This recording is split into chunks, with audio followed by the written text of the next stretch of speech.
Perek Yud Gimel, in chapter 13, the Alter Rebbe explained the love of a Beinani, even when the love is overwhelming and the animal soul is silenced by this love, as for example during davening, during the reading of the Shema, even then the animal has not changed. The animal soul has not changed intrinsically, and therefore after the davening it will reawaken and reassert itself and once again desire what an animal soul desires. However, this love that is available to the Beinani, that he can arouse at any time, is called absolute truth. It is true, even though compared to the level of the tzaddik, it is false, because it ends and goes away after the davening. But on the level of the Beinani, he is true to himself, and this love that is constantly available to him is considered constant because of its potential, and is therefore called Svas Emes Tiken La'ad. So that in chapter 13, the Alter Rebbe described the two sides of the Beinani. The side of the animal soul, in that the animal soul of the Beinani, even during davening, hasn't changed, hasn't been displaced, and the godly side of the Beinani, the love that the Beinani has, even during davening, is only temporary. But even so, on the level of Beinani, that's called Emes.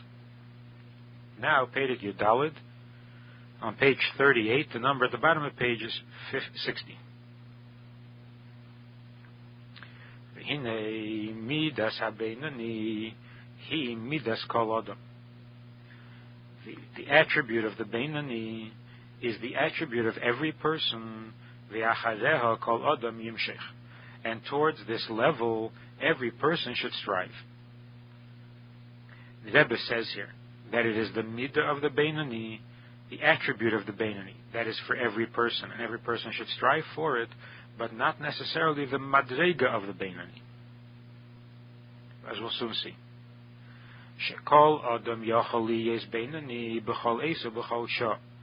Every person is capable of being a Beinani at any time, at any hour. How so? If a Beinani were someone who despised evil, if a Beinani were someone who never had attractions to evil, then this would not be available to every person at any time.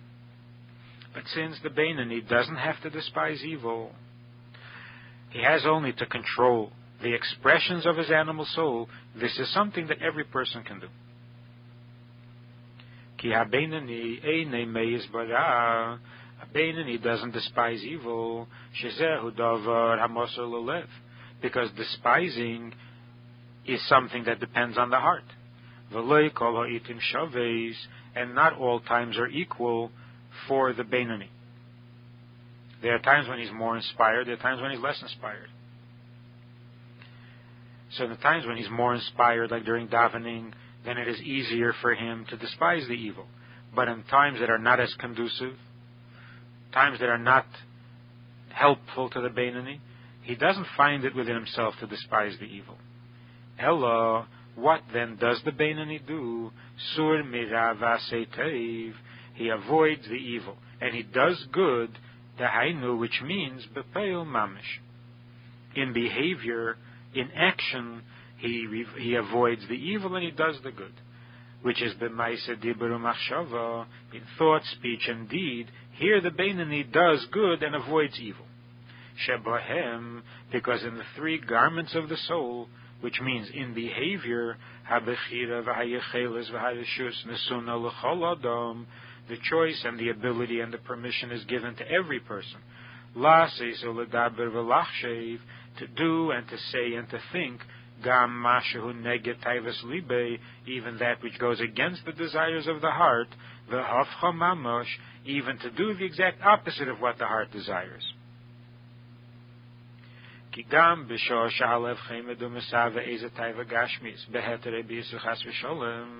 Because even while the heart desires a pleasure of the physical, whether it is permissible or, God forbid, prohibited. So the heart desires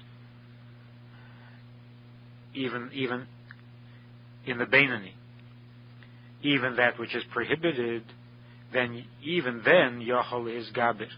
The person can overcome this desire. And he can even remove it from his mind completely and do the exact opposite. Now here, when the Alter Rebbe says that he desires something that is prohibited, we can understand it in one of two ways. We said earlier that a Beinoni has devoted himself to godliness to such a degree that sinning is out of the question. Even when he has an unholy thought, it is never the thought of doing the sin.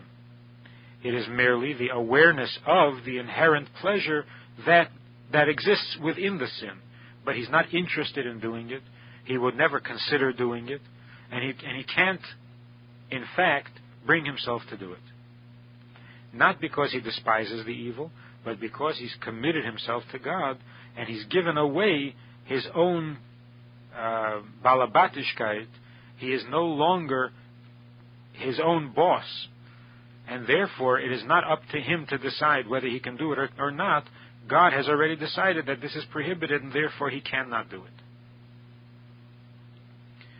Here when the Alter Rebbe says that a person who desires a pleasure, a passion, whether permissible or not permissible, so either the Alter Rebbe is talking about a Beinoni, and the desire for that which is prohibited merely means that he sees the pleasure in it but does not desire to do it.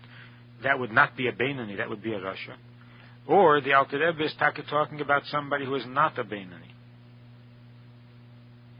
And he's saying that even a person who is not a Beinoni, and therefore he could do the sin, he doesn't have this kind of commitment to godliness that would prevent him from doing the sin.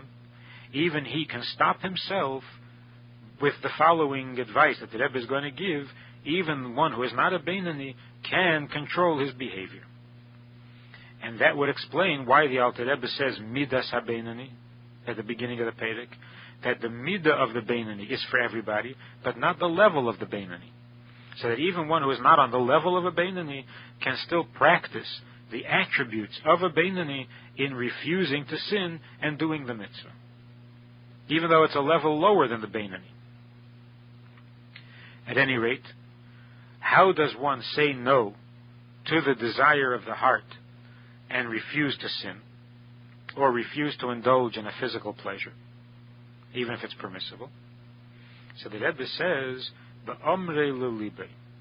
One does this by saying to his heart, saying to himself, and then Rasha, I don't want to be a Rasha, afilu achas, not even temporarily. I refuse to do the sin because I don't want to be a Rasha, and not even for a moment. Why don't I want to be a Rasha?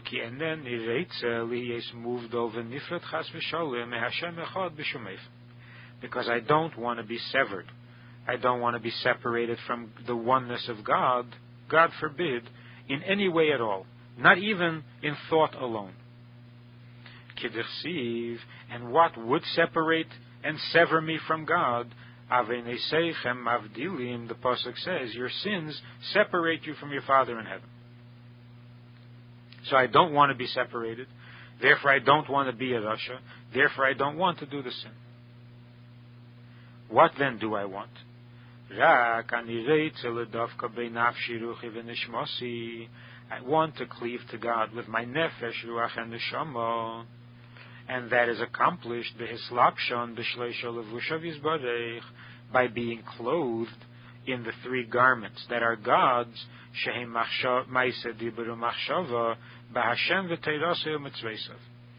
by clothing myself in God's garments, which are thought, speech, and deed, of godliness, of Torah, and of mitzvahs. That's what I want. And this is done, this desire to cleave to God and to be one with God comes not from some personal talent or greatness, but from a love that exists in every Jew, that is in the concealment of the heart, in the recesses of the heart, kemei belev klolos Yisrael, similar to the love that exists in the heart of every Jew. Shenikru evishmecha, all Jews are described as those who love God's name. V'afilu kal shebekalim, and even the lowest of the low, the most corrupt of Jews, has this love for God, and that's what enables them limser nafshe al kedushas Hashem, to give up his life for the sanctification of God's name. Even the lowest of the low, when faced with a choice of denying his relationship to God or dying, cannot bring himself to deny his relationship with God, and therefore dies rather than sin. Where does this devotion come from? It comes from a love that every Jew has for God, even though he hasn't expressed this love in other ways, in other mitzvahs. So therefore he says to himself, what I really want is to be closer to God. Where do I get this desire from? From the love that exists in the heart of every Jew, including also the lowest of the low. And I am certainly not less, not lower than the lowest of the low.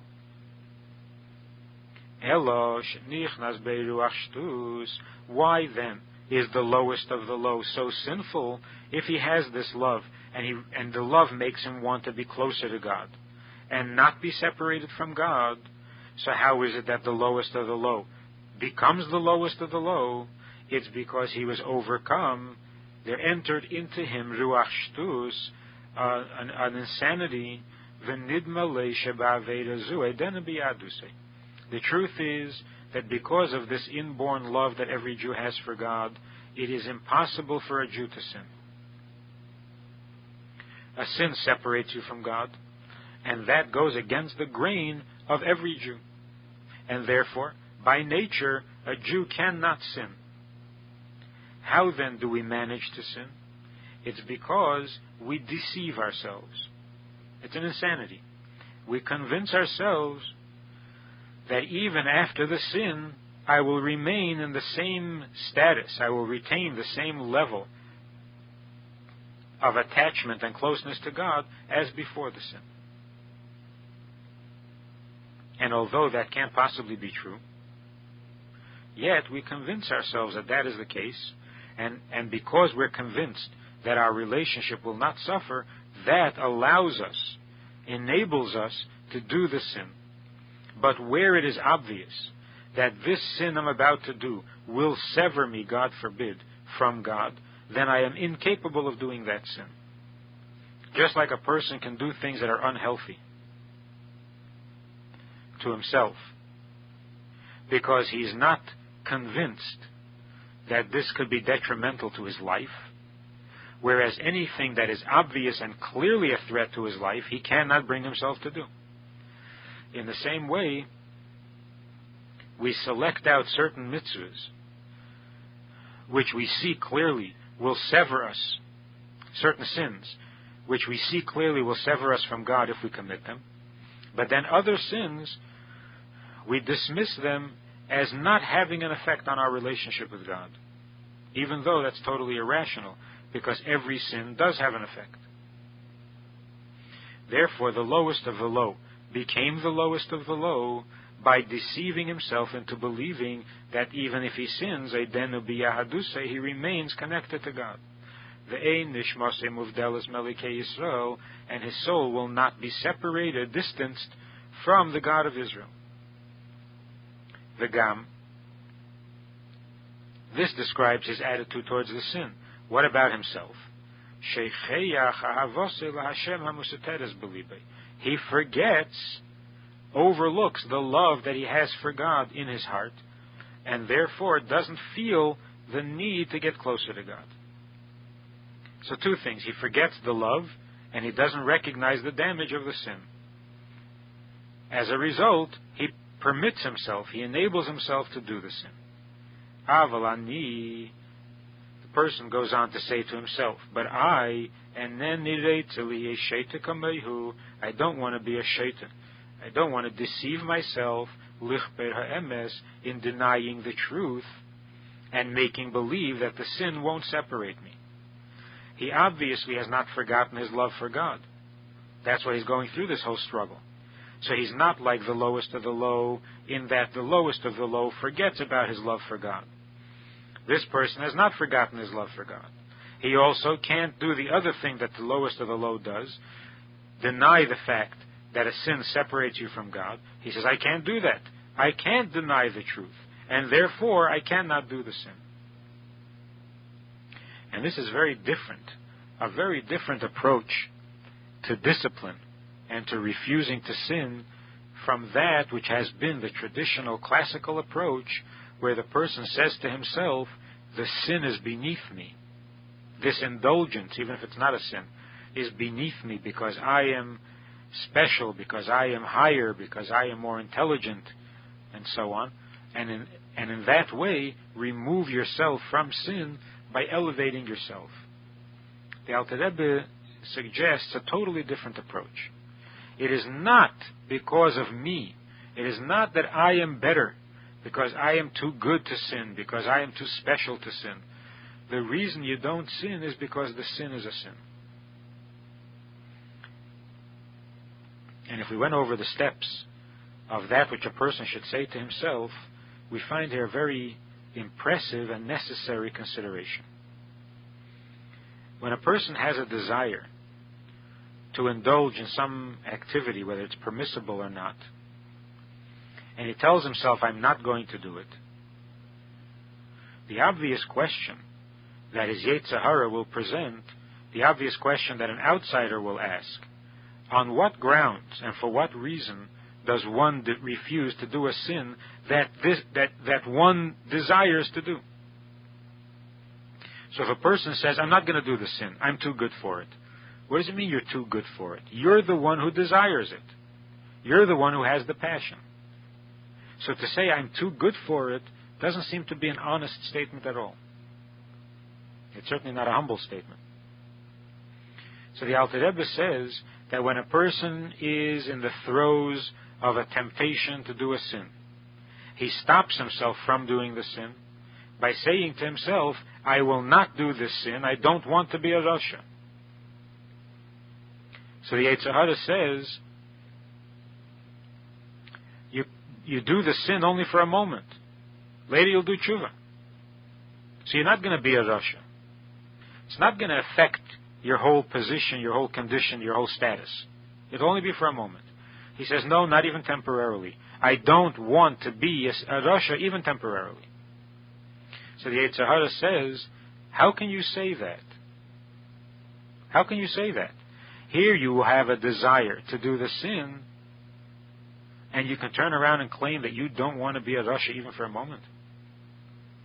It doesn't seem to be true. So the Beinani says, it's because I don't want to be severed from God. It's true that I have a desire for the sin, but I have no desire to be severed from God. I don't want to be separated from God. And a sin separates. So the Yetzer Hara says, even if you don't do the sin, your desire indicates that you are separated from God. In the very fact that you desire something sinful, that itself separates you from God. So how can you be so self-righteous and claim that you don't want to be separated? You are separated. So the Beinani says, no. My true desire is not for the sin. My true desire is for the mitzvah. I want to be closer to God. I want to be closer to God with my soul, with my ruach, with my nefesh. And that's through doing Torah and mitzvahs. That's what I really want. So again, the Yetzer Hara says, how can you believe what you're saying? How can you really mean what you're saying? You're saying you want to be closer to God in response to this desire to sin. So which is it? Do you want to be closer to God, or do you want to sin? And a person who wants to sin, where do you have the chutzpah to claim that your desire is for godliness? You're obviously not that kind of person. You're not a tzaddik. So the Beinani says to himself, it's not that I'm a tzaddik. My desire to be closer to God doesn't come from my personal virtue. It comes from the very nature of being a Jew. Even the lowest of the low has this desire. And that's why he will on occasion have Mesiras Nefesh and give up his whole life, his very existence, rather than deny God. So here the Yetzer Hara says, in that case, why can't you be like him? You will also have Mesiras Nefesh, should the occasion call for it. But in the meantime, do what the lowest of the low does. And don't deny the sin. Don't refuse to sin. So the Beinani says, the lowest of the low allows himself to sin because he lies to himself. He deceives himself. He forgets who he is. He forgets that he has a love for God because he's a Jew. And he convinces himself that doing the sin doesn't affect his relationship. Other than that, he wouldn't be able to do the sin. So in order to be the lowest of the low, you have to be insane. You have to lie to yourself and then believe your own lie. And I can't do that. I can't be a shaita and I cannot deny the truth. So ultimately, what is the motivation? What are the grounds on which a person says no to his Yetzer Hara? Not self-righteousness, not arrogance, not ambition, but simply integrity. In order for a Jew to sin, he has to give up his integrity. To maintain your integrity is not a reason or a cause for arrogance. And that's why a Jew who behaves properly the way a Jew is supposed to behave is described as an erlecherid, not frum, not a tzaddik, not righteous, but erlich. Erlich meaning simply behaving with integrity to your condition. And that is that a Jew does not want to be, nor can he be separated from God. Let's continue on. 4 lines from the bottom. Mash'ein came bedover hamosar lelev. However, that which depends on the heart, meaning not the behavior, but the feeling and the opinion, hainu sheyehei hara meyis mamish belev esoni betachlisina, oyafilu shalei betachlisina, to prevail on the heart, that he should despise evil and hate it with an utter hate, or with an imperfect, not with an utter hate. This cannot be in the Beinani.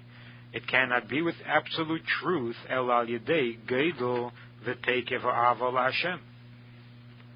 The only way that can be true is if one has a very intense love for God.